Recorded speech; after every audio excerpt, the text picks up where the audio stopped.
Hello, good evening, and welcome to gsportLIVE. I'm Kass Naidoo. I'm the founder of gsport for Girls, an initiative we launched back in August 2006 to raise the profile of women's sport and encourage greater corporate support. The Gsport newsroom, which is powered by Momentum in partnership with Telkom, is absolutely buzzing at the moment. Check out gsport.co.za for all the latest women's sport news, and you can follow us at Gsport for Girls across all social media and play your part in closing the visibility gap and ensuring that more people get to know about the great stuff that women's sport is doing. Well, this past weekend has been a very special time for Gsport as we hosted our first ever Cheeseboard Africa event. In advance of Africa Day taking place on Wednesday, we decided to gather some of the leading women in sport on the continent to talk about closing the visibility gap in Africa. Our content lead, Celine Abrahams, has more.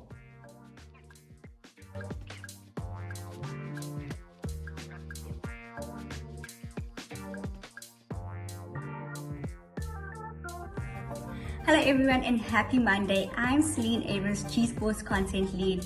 It is always a pleasure that I have this opportunity to speak to you about what the Cheeseboard newsroom team is up to.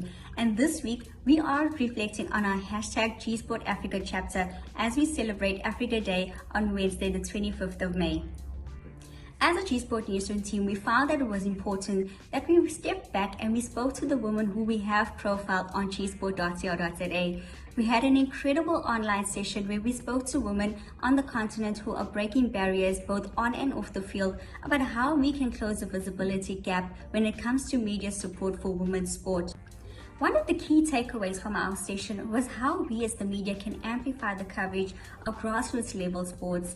I had previously spoken to Josephine Ojinene, who is the captain of the Brave Hearts Club in Nigeria. At the time, she had received no media coverage on her, just her development in the sport.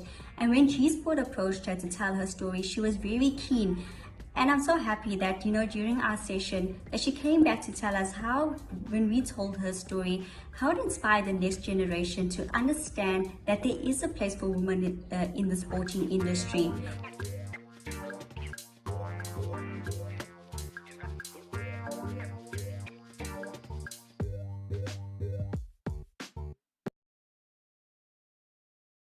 Try to keep it as quick as possible because I know you're training. But listen, it's been such a pleasure telling your story on Gsport. What has it meant to you for Gsport to tell your story? It meant a lot. I think that was like the peak of my career, I guess. I was so happy. A lot of people who were interested in football after reading my story, a lot of them came to my club as they are around my community to play, and it was just, I think that was the peak of my career, and it made me start thinking about the future, really, what I really want to do in the future. Yeah.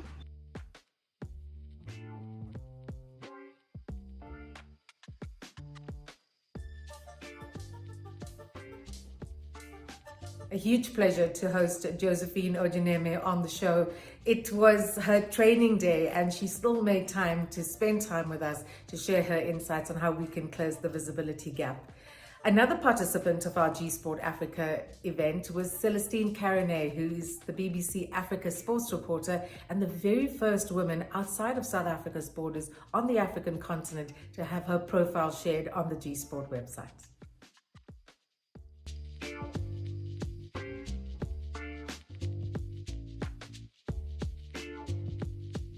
One of the first stories, one of the first profiles outside of the South African borders that we told on the Gsport for Girls website was that of Kenya's Celestine Abrahams. She's a BBC Africa sports reporter doing a wonderful job on the continent. It's an honor to have you on the show, Celestine, the first ever African woman outside South Africa's borders, an inspirational story that has inspired us all, not just here in South Africa, but certainly on the continent. You make me feel so special, Kass. Thank you so much. I mean, to be honored like that is very, it gives me a warm feeling in my heart. But I mean, the work Gsport is doing also inspires us. It is really two-way because these platforms is what helps us to, learn through other people's experiences, share our own experiences, hope to encourage somebody else. So it is it is like across the continent we've joined our hands, and so everybody's doing something small that we can help grow women in different capacities in sports. So it is such a pleasure to be here.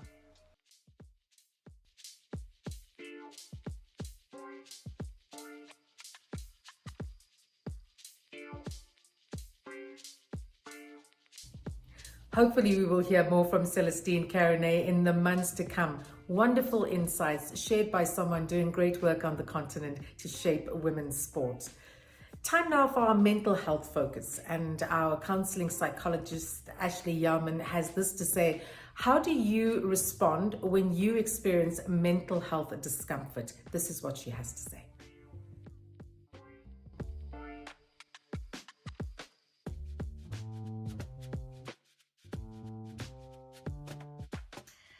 So, if you are experiencing any kind of dissatisfaction when it comes to your mental health, what can you do? Something that I would like to propose is that the reason why a lot of people experience dissatisfaction with regards to their mental health is probably because they're feeling or experiencing something that is quite uncomfortable to them with regards to their emotions and their experiences in terms of their interactions. And what I want to propose today is an idea shared to me with a good friend of mine and psychologist Jeannie Cafe, that emotions are actually just clues, information, and data about what it is we are needing. And when we view our emotions like that, they start to become something that is no longer a nuisance, as we've always seen them to be, but rather messages that our body lovingly gives to us that are really, really, really important with regards to how we start to take care of ourselves. And understanding this on a really holistic level. What are our physiological needs? What are our emotional needs? What are our relational needs? What are our financial needs? What are our needs in our workplace, in our family lives? And starting to understand this a little bit more in-depthly, and starting to take it in some ways a lot more seriously. You know, a lot of people, when I talk about needs, really classify them as something really selfish, that it's selfish to be thinking about our needs, selfish to be taking care of ourselves. And that is actually very, very inaccurate and very dangerous. When we start to take care of our needs, it's actually us being really responsible. And as Maslow, our friend that talks about the hierarchy of needs, tells us, needs are really important. And when we don't meet our needs, illness starts to prevail. And the same goes for our emotional needs. So taking care of our mental health means really starting to take care of ourselves and really starting to become way more aware of our needs. And the way that we can start to do that is to become way more aware of what it is we are experiencing and what it is we are feeling, because they are the messengers that help us to take care of ourselves.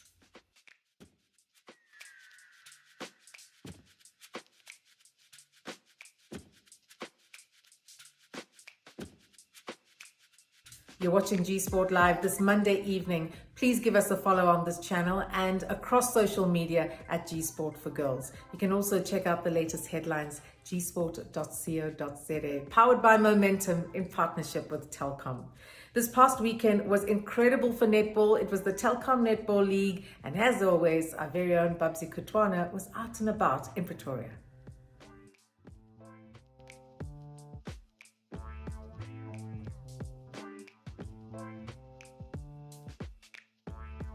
Good evening, I'm Babsie, and this past weekend I had the privilege of covering the Telkom Netball League for G Sport. I will say that being back at that arena is so exciting.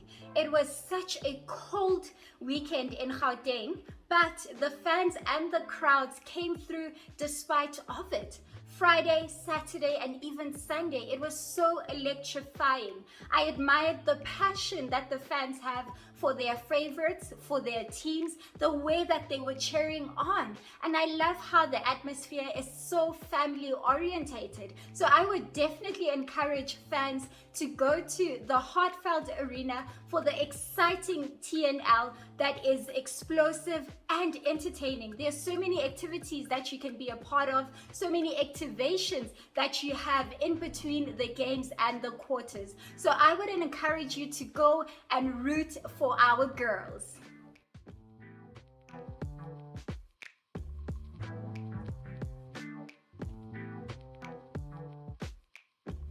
Ahead of our media newsletter, we decided to reach out to Dominique Scotts, the recently crowned South African 5,000 meter champion, to talk about how she's gone about building her brand. A few years ago, she took the tough decision to move overseas and to try to find her way in the world of athletics. She's doing a mighty fine job out in the United States. Our big interview now with Dominique Scotts.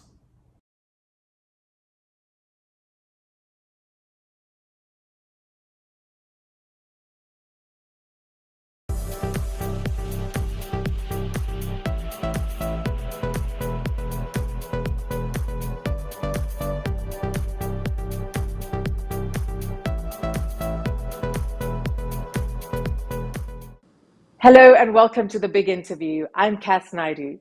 Tonight on the show, we have the great pleasure of interviewing the recently crowned South African 5,000 meter champion, Dominique Scotts, all the way from Boulder, Colorado. Dom, welcome to the show. Boulder, Colorado. How's the last 3 years been? Well, firstly, thank you for having me on the show. It's an honor. Yeah, Boulder's great. Obviously, with the pandemic, it kind of made the first 2 years living in Boulder a little bit normal or out of the usual. But living in Boulder is just like an endurance athlete's paradise. We're at a similar altitude to Johannesburg here, so an altitude where you can feel it, but it's also not crippling in your training. And there are just so many dirt roads and trails that we can run on and be safe running on here. So yeah, feel very spoiled that I get to live and train in Boulder, Colorado. Well, a month ago, you were in South Africa, you were in Cape Town, and what a great opportunity for you to be able to come back home here and take part in the ASA Champs and then to win the 5,000 meter event. So special. It was amazing. Yeah, I hadn't raced in Cape Town, I think, since I was like 13 or 14 years old, and that was at the old Greenpoint track. So it was really special to race at home in Cape Town and try and win an SA title with my friends and family there in the stands. Everyone talks about Caster Semenya. When you won the race, was it a case of Dom against Caster, or is it a case of you running your own race? No, it's definitely a case of Caster versus Dom. The media had kind of hyped it up before the event, which, you know, that's totally fine. I think rivalries and competition, head-to-head competition, just make the sport more exciting and give viewers something, you know, more exciting to watch. So I'm totally cool with that. But Caster and I think we also have a lot of respect for each other, you know, so I don't necessarily see her as a rival. I know that she would kick my butt if I was to run anything shorter than the 5K. So yeah, I definitely respect her as an athlete and as a runner. But yeah, we just tried to put on a good show for everyone who'd come out to watch and made it a good, exciting race. You talk about the media. This interview comes ahead of our media newsletter on Wednesday. How important is the role of the media in really being able to shape women's sport, which is on an absolute upward trajectory around the world at the moment? Yeah, the media is so important. You know, I think as athletes, we can only do so much ourselves. You know, I try really hard to share my story on my social media channels, but the media just has such a bigger audience, and they can really help elevate our stories and elevate our sports. And, you know, they're the ones that get viewers excited and, you know, get the viewers to choose to sit down in front of the TV and watch these sports, and really invest in the sports and the athletes and the teams that they're supporting. So the media is huge. Without them, we wouldn't have an audience, and without an audience, you're not going to get sponsors. So the media is very important. You seem to have a really great relationship with the media. In fact, every time you race, South African media, wherever you race around the world, South African media is forever tracking you, forever celebrating you. Does that feel special? Yeah, for sure. It hasn't always been like this, so I, really appreciate the support that South Africa is giving me now. I think there was a little bit of, I don't know, like maybe hard feelings when I left South Africa to come and run and study in the States coming out of high school. But I think now they've realized that I did what was best for me. Coming out of high school, I was not ready to be a professional athlete. There's no way I would have picked up a sponsorship coming out of school. So, I needed those 4 or 5 years at a university in the States in the NCAA program to really elevate myself and get to a level where I could be representing South Africa on the world stage at the Olympics, at the World Championships, and get a sponsor that would, pay my bills. So now I think the South African media, the team, the federation, they all support me, and it really means a lot because now I'm not stressed and worried about what they think of me or what they think of what I'm doing. I know that they support me and they just want to see me succeed wearing the green and gold. And you seem so proud to be able to do that. But as you mentioned, without a sponsor, all this is not possible. How did you bag the sponsor? Because that's what so many athletes think about, right? They haven't bagged that big sponsorship. What was it like getting into that negotiation and then being able to land the sponsor? Yeah, so I was very fortunate coming out of the NCAA in 2016. I'd done some good things, especially in my last NCAA championship in Eugene, Oregon. I won the 5,000 and the 10,000 meters, and that really helped just solidify that I'm a good runner and I'm worthy of a contract and I know how to win races. I'd also qualified for the Olympic Games. So obviously all those things helped. And then I got an agent for myself, and my agent negotiated contract deals with me and ultimately signed a deal with Adidas International, which just got renewed through the next Olympic cycle. So very grateful for Adidas International. I would love to get some sponsors within South Africa and help brands within South Africa get some exposure, but I haven't quite been able to do that yet.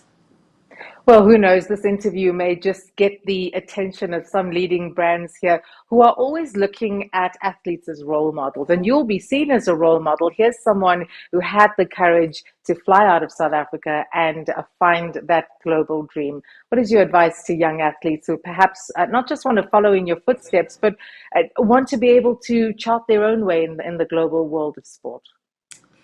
Yeah, it sounds silly, but honestly, just believing in themselves and taking a little risk, taking a leap of faith.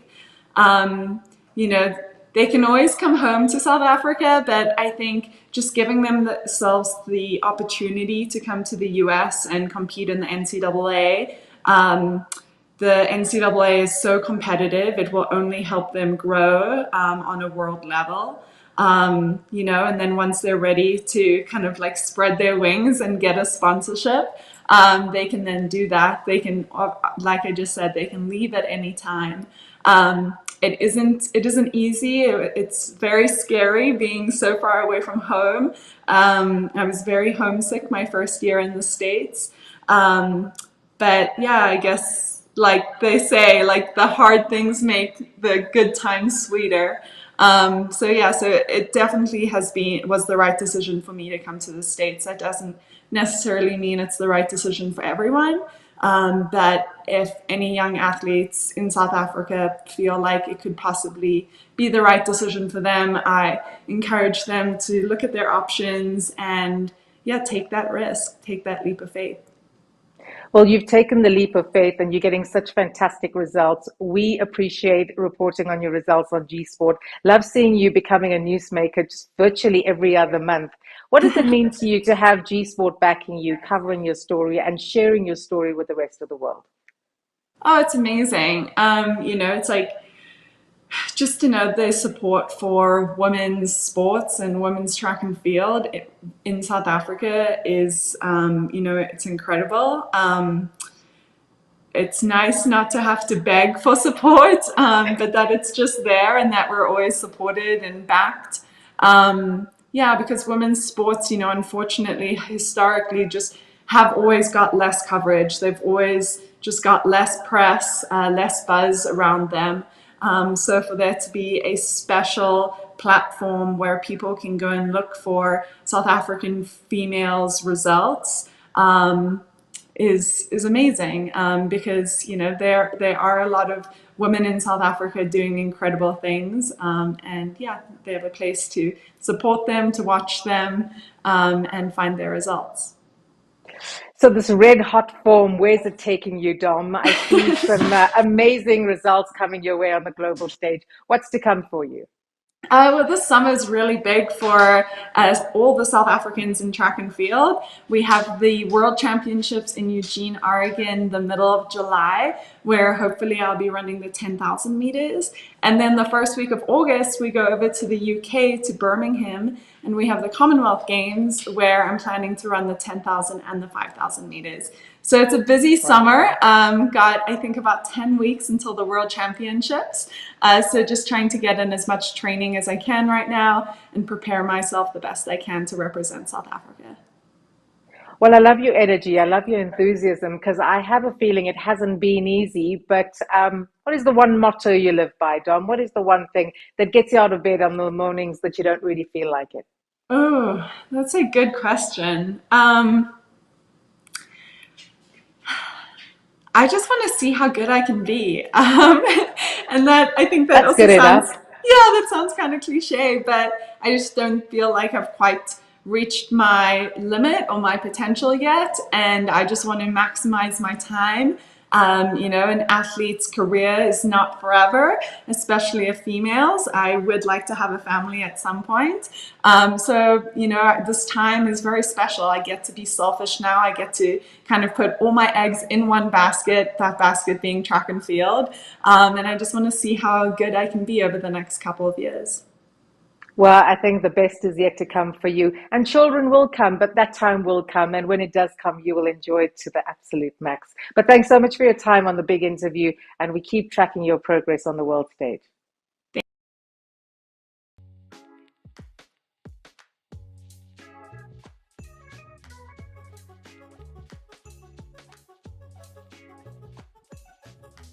I really enjoyed that chat with Dom Scott. She made a tough decision, and yes, at times she wasn't popular for it, but it's all paying off. And she's got the Commonwealth Games to look forward to, World Champs to come, and I have a sneaky feeling with the red hot form she's in, we could just find a medal coming the way of Dominique Scotts. That's where we wrap things up this Monday evening on G Sport Live. It's been a month of joining you on Monday evenings at 7 p.m. and we certainly have enjoyed it. We hope you have too. Remember, give us a follow at G Sport for Girls and we'll join you again next time. Monday evenings at 7 p.m. on YouTube. I really enjoyed that chat.